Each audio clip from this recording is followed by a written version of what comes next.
Very good evening. आप सभी लोगों को बहुत बहुत स्वागत है study with Ashish sir channel पे। देखिए 20 मई 2020 को 20th ऑफ मई 20 मई 2020 को केंद्रीय कैबिनेट के द्वारा यानी केंद्रीय कैबिनेट ने प्रधानमंत्री मत्स्य संपदा योजना, ये लिखा हुआ है प्रधानमंत्री मत्स्य संपदा योजना को अपनी स्वीकृति प्रदान कर दी, यानी इसको अपनी मंजूरी प्रदान कर दी। किसको मंजूरी प्रदान कर दी? तो प्रधानमंत्री मत्स्य संपदा योजना को किस डेट को? 20 मई 2020 को केंद्रीय कैबिनेट के द्वारा स्वीकृति प्रदान कर दी गई। अब अगर हम लोग प्रधानमंत्री मत्स्य संपदा योजना के थोड़ा सा बैकग्राउंड देखें तो बेसिक रूप से 2019-20 के बजट में, किस बजट में? तो 2019-20 के बजट में वित्त मंत्री निर्मला सीतारमण के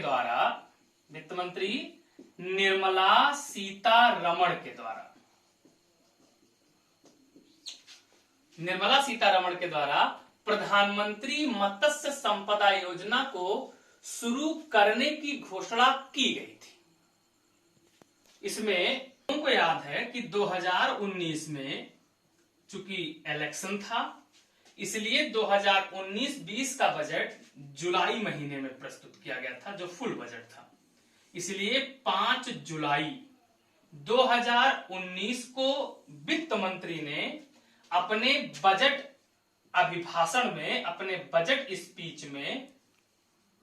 बजट अभिभाषण में प्रधानमंत्री मत्स्य संपदा योजना को शुरू करने का या इसके बारे में वर्णन किया गया था। ये बात एकदम क्लियर समझ में है। अब अगर हम लोग प्रधानमंत्री मत्स्य संपदा योजना को देखें तो इसके लिए जो नोडल मंत्रालय है, यानी जो मिनिस्ट्री इसके लिए काम करेगी, देखो इसके लिए एक अलग से डिपार्टमेंट बना दिया गया है, जिस डिपार्टमेंट को नाम दिया गया है डिपार्टमेंट ऑफ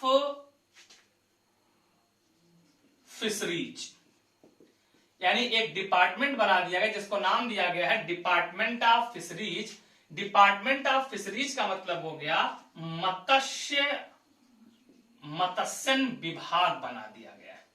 और जो ये डिपार्टमेंट ऑफ फिशरीज है, ये डिपार्टमेंट ऑफ फिशरीज काम करेगा मिनिस्ट्री ऑफ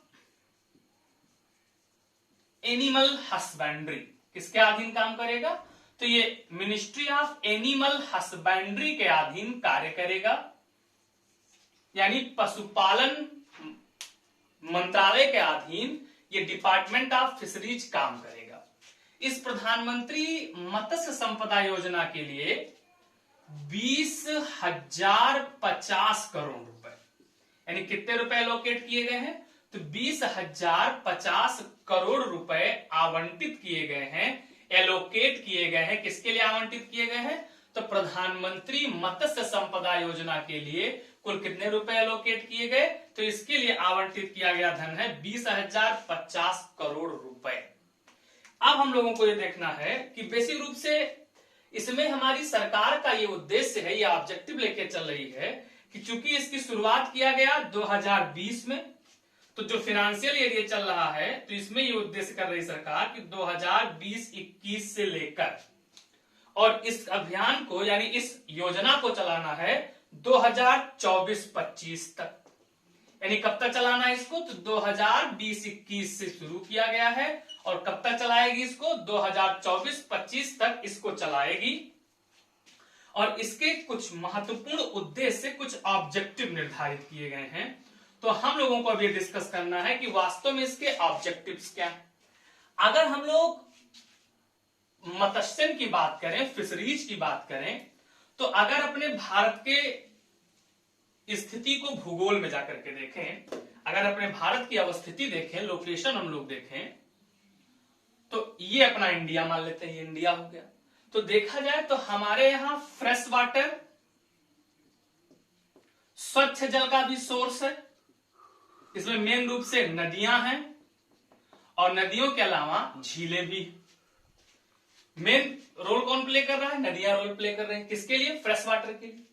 और इसके साथ साथ अगर मैराइन वाटर देखें या सैलाइन वाटर देखें तो खास करके इसके लिए हमारे पास अच्छी खासी कोस्टल लाइन भी है, तटीय रेखा भी है। यानी हमारे यहां आप सबको पता है कि ये बंगाल की खाड़ी,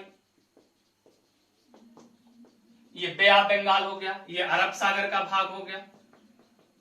तो इसलिए गुजरात से लेकर और पश्चिम बंगाल तक ये जितने भी तटीय राज्य हैं, इन सारे तटीय राज्यों में मत्स्यन का बहुत ही अनुकूल दशा है। मत्स्यन को आसानी से यानी फिशरीज डेवलपमेंट बहुत इजीली हो सकता है। तो चूंकि मत्स्यन डेवलपमेंट बहुत इजीली हो सकता है, इसीलिए प्रधानमंत्री मत्स्य संपदा योजना के तहत सरकार ये चाहती है कि मत्स्यन फिशरीज के प्रोडक्शन को बढ़ाया जाए, इनके उत्पादन को अधिक से अधिक बढ़ाया जाए। और अगर फिशरीज डेवलपमेंट इजीली हो जाएगा तो इस फिशरीज में जुड़े हुए जितने भी पीजेंट्स हैं, जितने भी इसमें जुड़े हुए जितने भी लोग कार्यरत इस क्षेत्र में हैं, उन सबकी आय को दुगना करना आसान हो जाएगा। तो मेन ऑब्जेक्टिव क्या है? वह सभी व्यक्ति, वह सभी इंडिविजुअल जो फिशरीज के काम में इन्वॉल्व हैं, उन सबकी इनकम को ट्वाइस किया जाए। क्या कर दिया जाए? तो इनकी इनकम को दुगना करने का प्रयास किया जाए। ये कौन चाहता है? प्रधानमंत्री मत्स्य संपदा योजना का ये टारगेट। तो कैसे इनकी इनकम को दुगना किया जाएगा? क्या क्या इसके लिए टारगेट फिक्स किए गए? देखिए, इसको अब हम लोग डिस्कस करते हैं। देखिए साहब, रूप से सरकार ने यह कहा है कि हमें जो फिशरीज है, जो मत्स्यन है, इस मत्स्यन में प्रतिवर्ष एवरी ईयर 9% का ग्रोथ लाना है। इसका मतलब सीधा सीधा ये हो गया कि वार्षिक उत्पादन हमें कितना बढ़ा देना है? तो हमें हर साल 9% उत्पादन को बढ़ाना है। ये बात समझ में आए?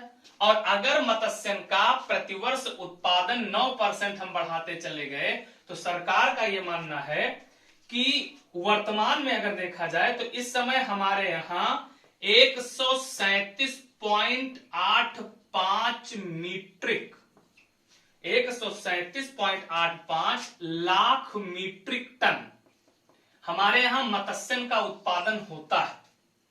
और अगर 9% की रेट से हम उत्पादन को बढ़ाने में सफल रहे तो सरकार ने एक टारगेट फिक्स कर लिया है कि इसको बढ़ा करके हम 137.85 लाख मीट्रिक टन से इसके उत्पादन को बढ़ा करके हम कितना कर ले जाएंगे? तो 220 लाख मीट्रिक टन कर ले जाएंगे। यानी उत्पादन कहां तक लेके जाना है इसका? तो इसका उत्पादन 220 लाख मीट्रिक टन तक पहुंचा देना है। ये सरकार का उद्देश्य है। और इस लक्ष्य को कब तक प्राप्त कर लेना है? अभी मैंने आपको बताया है कि शुरुआत कब से हुई? 2020-21। पूरा कब तक कर लेना है? 2024-25। यानी 220 लाख मीट्रिक टन का उत्पादन कब तक अचीव कर लेना है? 2024-25 तक ये हमें अचीव कर लेना है। ये सरकार ने अपना टारगेट फिक्स किया है। एनुअल ग्रोथ कितनी लेके आनी है? 9% की एनुअल ग्रोथ लेकर के आनी। ये बात समझ में आए? और ये करने सरकार को, अभी मैंने बताया सरकार का उद्देश्य क्या फिक्स हो गया है कि जितने भी फिशरीज में जुड़े हुए लोग हैं, मछुआरे हैं, उनकी आय कितनी हो जाएगी? दोगुनी हो जाएगी। उसके बाद दूसरा, सरकार का यह मानना है कि ऐसा करने से जब प्रोडक्शन बढ़ जाएगा तो प्रोडक्शन बढ़ जाने से इसमें एम्प्लॉयमेंट जनरेशन भी होगा, यानी नए नए रोजगार के सृजन भी होंगे। और जब नया रोजगार का सृजन होगा तो इसमें अधिक और अधिक लोग किसमें? तो फिशरीज के डेवलपमेंट में इन्वॉल्व होना शुरू हो जाएंगे। और जब और अधिक लोग फिशरीज के डेवलपमेंट में इन्वॉल्व होना शुरू करेंगे तो जो नीली क्रांति हमारी है, जो ब्लू रिवॉल्यूशन है, हमारी नीली क्रांति, यानी जो नीली क्रांति हमारी सरकार ने शुरू की, इस नीली क्रांति को और अधिक सफल बनाया जा सकेगा। क्योंकि नीली क्रांति, ब्लू रिवॉल्यूशन का उद्देश्य ही क्या था? तो इसका उद्देश्य है फिशरीज डेवलपमेंट को आगे बढ़ाना, यानी फिशरीज को डेवलप करना है, इनके उत्पादन को बढ़ाना है। तो सरकार इसके द्वारा एक तो किसानों की इसके द्वारा मछुआरों की आय को भी दुगना कर ले जाएगी और दूसरा क्या कर लेगी? नीली क्रांति को भी सफल बनाने में सफल रहेगी। ये बात समझ में है? अगला सरकार का उद्देश्य क्या है? तो नेक्स्ट इसमें सरकार को सोच रही है कि कैसे इसको हम पूरा कर पाएंगे। तो इसके लिए सरकार ने इसमें यह तय किया है कि जो हमारा एक्सपोर्ट से अर्निंग है, यानी फिशरीज के एक्सपोर्ट से जो अर्निंग है, इस अर्निंग को भी सरकार बढ़ाना चाहती है। ऐसा माना जा रहा है कि इस समय फिशरीज के एक्सपोर्ट से जो सरकार को अर्निंग हो रही है वो हो रही है 46,589। ये आंकड़ा है 2018-19 का। कितना? 46,589 करोड़ सरकार को मिल रहा है एक्सपोर्ट अर्निंग से, और इसको ये सरकार जस्ट डबल करना चाहती है।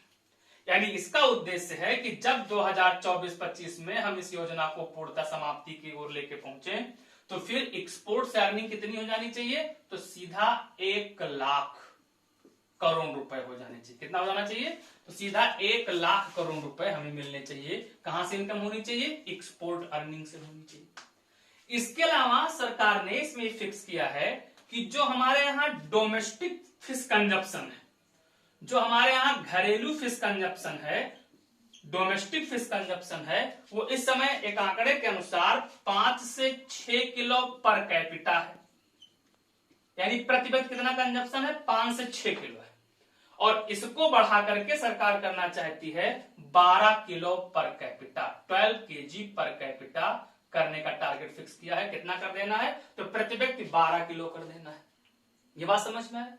इसके अलावा सरकार अब इन सारे टारगेट को अगर पूरा करना है तो इसके लिए कुछ नए कार्य भी करने पड़ेंगे, और इसके लिए सरकार ने यह तय किया है कि हम नए कार्य कैसे करेंगे। तो इसमें सरकार ने यह सोचा है कि खास करके सोशल यानी सामाजिक,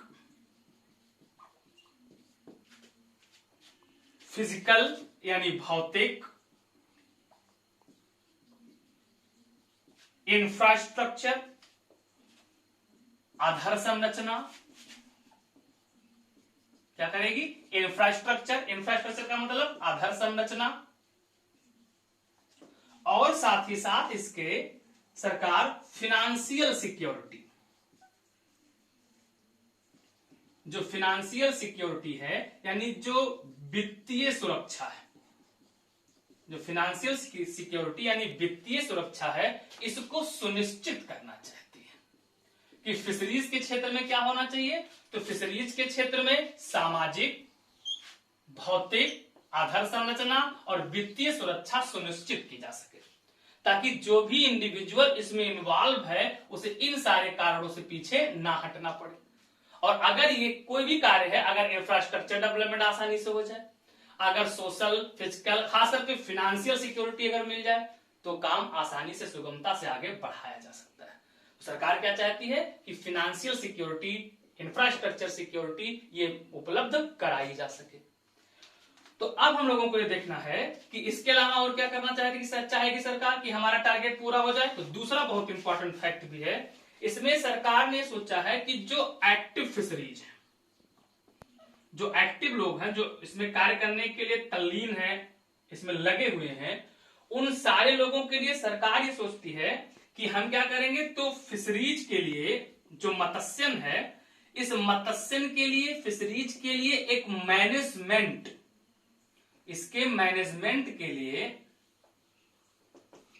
इसके प्रबंधन के लिए सरकार ने सोचा है कि इसके मैनेजमेंट के लिए हम एक एडमिनिस्ट्रेटिव स्ट्रक्चर बनाएंगे, और जो एडमिनिस्ट्रेटिव स्ट्रक्चर बनाया जाएगा उसके लिए इसको यह अधिकार दिया जाएगा कि फिशरीज के डेवलपमेंट से जुड़ी हुई सारे कार्य किसको करने हैं। तो एडमिनिस्ट्रेटिव स्ट्रक्चर को करना है।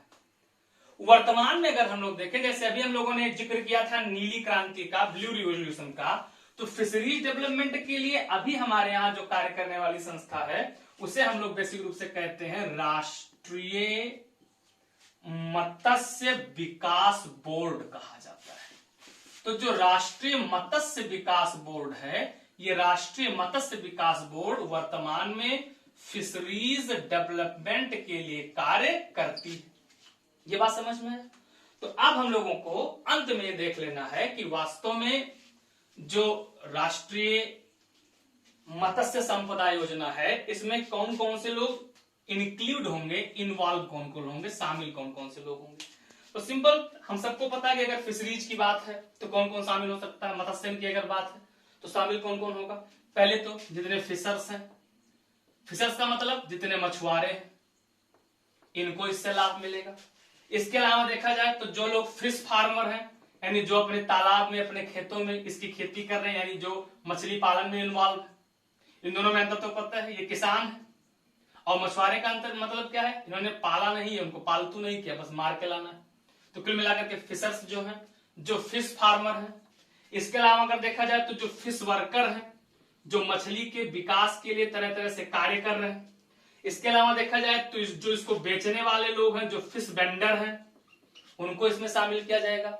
इसके अलावा अगर देखा जाए तो इसमें एससी को, एसटी को, विमेन को, यानी एससी, एसटी, विमेन, या जो हमारे यहाँ डिसेबल्ड लोग हैं, जो दिव्यांग व्यक्ति हैं, इनको भी इसमें रियायत दी जाएगी, सुविधा दी जाएगी, इनको भी इसमें लाभान्वित किया जाएगा। इसके अलावा सरकार ने सोचा है कि हम फिशरीज को प्रमोट करने के लिए, जो लोग फिशरीज को बढ़ाने के लिए, मत्स्यन को बढ़ाने के लिए पहले से कोई कोऑपरेटिव्स बनाए हुए हैं, कोई सहकारी संगठन बनाए हुए हैं, या फिशरीज के डेवलपमेंट के लिए जो कोई फेडरेशन काम कर रहा है, परिसंघ जो या जो भी संस्थाएं काम कर रही है, जो फेडरेशन काम कर रहा है, इस फेडरेशन को भी इससे लाभान्वित किया जाएगा। इसके अलावा हमारी सरकार ये चाहती है कि इसमें जो सेल्फ हेल्प ग्रुप लगे हैं, इन जो लोग फिशरीज के कार्य में सेल्फ हेल्प ग्रुप लगे हुए हैं, इनको भी इसमें शामिल किया जाएगा। इसके अलावा भी कुछ है इत्यादि। यानी क्या याद रखना है कि इन सारे लोगों को किससे लाभ मिलने वाला है, तो राष्ट्रीय मत्स्य संपदा योजना से इन लोगों को इसमें इंक्लूड किया जाएगा। इतनी बात एकदम क्लियर समझ में है। तो कुल मिलाकर के चलते चलते आपको इतनी बात हम बता दें कि हम लोगों को याद रखना है कि 2019-20 का बजट जब 5 जुलाई 2019 को प्रस्तुत किया गया, तो वित्त मंत्री ने तो प्रधानमंत्री मत्स्य संपदा योजना की घोषणा की, और इसको अभी 20 मई को सरकार ने अपनी हरी झंडी दिखा दी है। कुल आवंटित धन इसके लिए 20,050 करोड़ रुपए हैं। ये बात समझ में आया? क्लियर एकदम? तो ये आज की योजना हो गई, जिसे आप लोग अच्छे से पढ़िए भी, याद भी रखिएगा। ये लास्ट में जो हमने बताया इतना तो आपको बिल्कुल याद होना चाहिए। और खास करके ध्यान रखिएगा कि वीडियो को देखने के बाद अपने दोस्तों में शेयर जरूर कीजिएगा। बहुत बहुत धन्यवाद। Thank you. जय हिंद।